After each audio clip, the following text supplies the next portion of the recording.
President Trump has said it's time for the US to heal and respect law and order. He was speaking on a visit to the US border wall with Mexico in Texas. Mr. Trump referred to the riot by his supporters in Washington last week. In his first comments since his supporters stormed the Capitol building, he said his comments beforehand had been totally appropriate. Earlier, he said preparations to impeach him in the US Congress were the continuation of a witch hunt. The Democrats want Mike Pence, the vice president, to force him out of the White House and are planning impeachment proceedings if that doesn't happen. Indonesian Navy divers have recovered the flight recorder of the Sriwijaya Air passenger jet that crashed into the sea on Saturday near Jakarta. Human rights groups say at least 23 people were killed in a police operation in Caracas, Venezuela. Officials have not commented on the incident. In China, rescuers in the Shandong area are searching for 22 workers trapped underground by an explosion in a gold mine. And several gorillas at the San Diego Zoo are infected with the coronavirus. The cases mark the first such infections in the United States. A House vote is expected tonight on a resolution demanding that Vice President Mike Pence and the cabinet invoke the 25th Amendment to remove President Trump from office. House Democrats say if Pence doesn't act, they'll move forward with an impeachment vote tomorrow. Meanwhile, Trump defended his remarks made to supporters ahead of last week's deadly riot at the U.S. Capitol, calling his comments, quote, totally appropriate. U.S. health officials are urging states to give the coronavirus vaccine to anyone over the age of 65 and to people with pre-existing health conditions. That's a shift from earlier guidance to prioritize doses for healthcare workers. To accelerate the administration of vaccines, the Trump administration also is releasing second doses that had been held back for booster shots. The CDC says more than 25 million doses have been distributed, but only about 9 million Americans have received a shot. And the death rate from cancer in the U.S. dropped a record 2.4% from 2017 to 2018. It was the second straight year with a record-setting drop, according to the American Cancer Society. The group cited the impact of new treatments specifically for lung cancer. Overall, the cancer mortality rate has fallen 31% since its peak in 1991, but cancer remains one of the country's biggest killers. It's the second leading cause of deaths in the U.S. after heart disease. The Japanese government is preparing to expand its state of emergency just days after declaring it. This comes as health authorities in many parts of the country scramble to counter a steep rise in coronavirus infections. The measure currently covers Tokyo and 3 neighboring prefectures. It went into effect last Friday and will remain in place until February 7th. The Prime Minister updated members of his ruling coalition about the situation on Tuesday. Outside the Tokyo area, infections are spreading rapidly in Osaka and other prefectures. The government will consider expanding the state of emergency to cover these. Officials are preparing to include Osaka, Aichi, Fukuoka, and 4 other prefectures on Wednesday. A state of emergency is less strict in Japan than in many Western countries. It gives prefectural governors legal authority to urge residents to cooperate with prevention efforts, but there are no legal penalties for failing to comply. Officials in Tokyo reported 970 new coronavirus cases on Tuesday after a long weekend. 144 people in the capital are in serious condition. That figure is the highest to date. Experts say the strain on the medical system in the capital is much more serious than during the first wave of infections in last spring. If the daily tally of new infections in Tokyo remains as high as 2,000, it will be difficult to keep up. As soon as we expand capacity, it is filled immediately. Officials from the central government have consulted with lawmakers from the main ruling Liberal Democratic Party about plans to revise a key antivirus law. It would enable prefectural governors to take preemptive measures before a state of emergency is declared. It would also allow penalties for businesses that don't comply with requests to shorten their operating hours. Across the country, health authorities reported more than 4,500 new coronavirus cases on Tuesday. The latest NHK opinion poll suggests that disapproval of Prime Minister Suga Yoshihide's cabinet has surpassed approval for the first time. The approval rating of Suga's cabinet stood at 40%, down 2 points from last month. Disapproval was 41%, up 5 points. The results are based on responses from nearly 1,300 people over the weekend. It's the first such reversal for Suga since he took office in September. Regarding the coronavirus outbreak, less than 40% approve of the government's response so far. Nearly 60% said they disapprove of the current measures. The government is preparing to start administering vaccines by late February. Of those who responded to the survey, 50% said they want to get vaccinated, while nearly 40% said they do not want to get the jabs. NHK has learned that a strain of the coronavirus, mainly spreading across the U.S. West Coast, has been detected in Japan. Researchers from Keio University School of Medicine have been analyzing samples taken from 13 hospitals nationwide. The team says a person in the Kanto region was infected with a strain known as 20C. It's been prevalent in the United States and has not been detected in Japan since last May. The patient had not traveled abroad. The researchers say the strain does not appear to have changed in nature. Japan's current outbreak mainly comprises 2 other variants that persisted following the first wave of infections.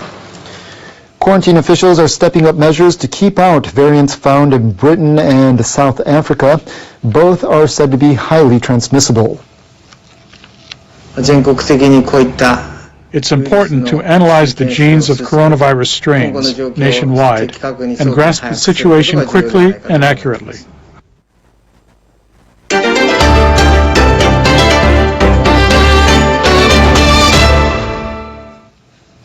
Malaysia's king has declared a nationwide state of emergency to deal with the spread of the coronavirus.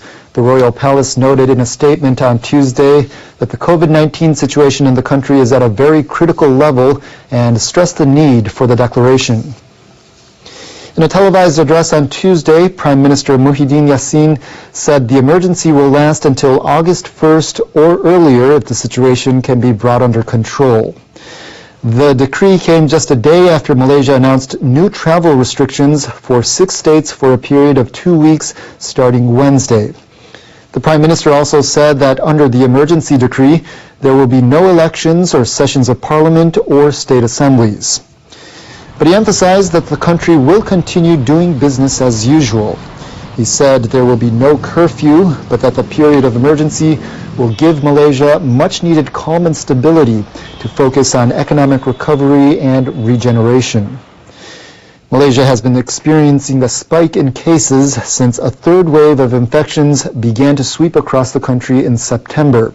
The number of daily infections reached a record of over 3,000 last week. The country now has a total of more than 138,000 cases and over 550 deaths. Indonesia has authorized the emergency use of a coronavirus vaccine being developed by Chinese pharmaceutical company Sinovac Biotech. Indonesia's National Agency for Drug and Food Control said on Monday that the vaccine had an efficacy rate of 65.3% in tests in the country. That meets WHO requirements. Agency officials say they've also examined data from clinical tests in Brazil and Turkey. They say large-scale inoculations are scheduled to start later this week, with priority given to healthcare workers. They say they'll closely watch for any side effects or other problems. President Joko Widodo is expected to be the first person to be vaccinated to demonstrate its reported safety. Sinovac's vaccine has yet to gain official approval in China, but 3 million doses arrived in Indonesia last month. Some observers view the move as a sign of China's aim to increase its diplomatic presence in the region. North Korea now. State-run media have covered the latest developments on the ruling party's ongoing Congress without referring to a military parade thought by Seoul to have taken place on Sunday. Tuesday's edition of the Rodong Shinmun newspaper says military and economic issues were discussed on Monday, the 7th day of the Congress. But there was no mention of a parade nor anything about Kim Jong-un. On Sunday, he was given the new title of Party General Secretary. Military officials in the South said the North held a parade on Sunday evening. They're trying to confirm whether it actually happened or if it was a rehearsal.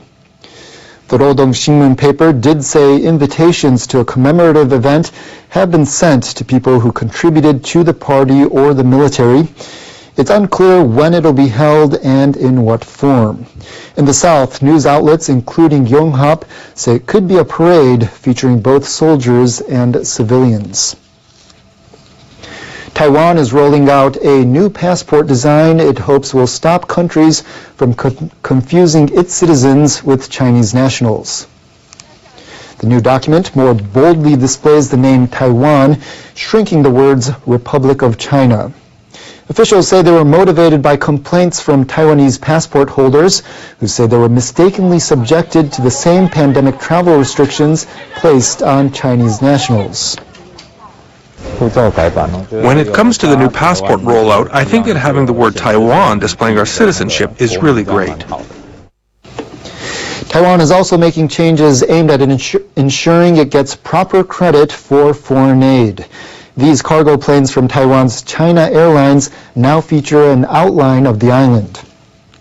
Taiwanese authorities have used the planes to drop off more than 50 million donated masks to dozens of countries, but local media reported that some recipients thought the gifts came from China. Turning back to Japan, sources say Tokyo prosecutors plan to soon indict former Agriculture Minister Yoshikawa Takamori on charges of accepting bribes. Yoshikawa held the portfolio for about 1 year until September 2019. During his tenure, he allegedly received about $48,000 from the former head of Akita Foods, an egg producer based in western Japan. Sources say the former head wanted the ministry to oppose animal welfare standards proposed by an international organization that would increase costs of breeding livestock. Yoshikawa resigned as a member of the lower house last month, just before prosecutors raided his office. He then underwent surgery for a heart illness. The prosecutors have not detained him, apparently assuming that he's not a flight risk. Yoshikawa told prosecutors he thought the money he received was for celebrating his appointment as a minister and for supporting his political activities. Japan's Financial Services Agency is trying to make it easier for foreign investment funds to set up shop in the country. It's launched an English-speaking team of experts to help navigate the language barriers. The team got down to work Tuesday after a ceremony with Financial Services Minister Aso Taro. The members will help foreign firms with everything from providing consultations and accepting filings to screening documents and overseeing operations. It's all part of the government's push to turn Japan into Asia's leading financial hub. The government is also looking at lowering corporate income and inheritance taxes, which are higher than in other major economies. Heavy snow has impacted southern areas of Europe over the past few days. Our meteorologist Jonathan Oh has a look at the situation in World Weather. Hello, it has been a snowy pattern across portions of the Balkan Peninsula, also into the Iberian Peninsula, where in Spain, in Madrid, we had a significant snow cover, about 60 centimeters of snow depth at one point over the weekend, and plenty of snow also to Albania as well. Here's a look at some video to give you an idea of how it looked on the ground. This location, where the water level reached 80 centimeters, and this is located about 90 kilometers from the capital city, intense rain and snow have pounded Albania for a few days, resulting in floods. Thousands of hectares of land has been flooded, and bridges and roads have been damaged. Many people have been forced to flee their homes. Hundreds of soldiers, police, and local authorities have been assisting families. It looks like that as we go forward throughout the next few days, that things will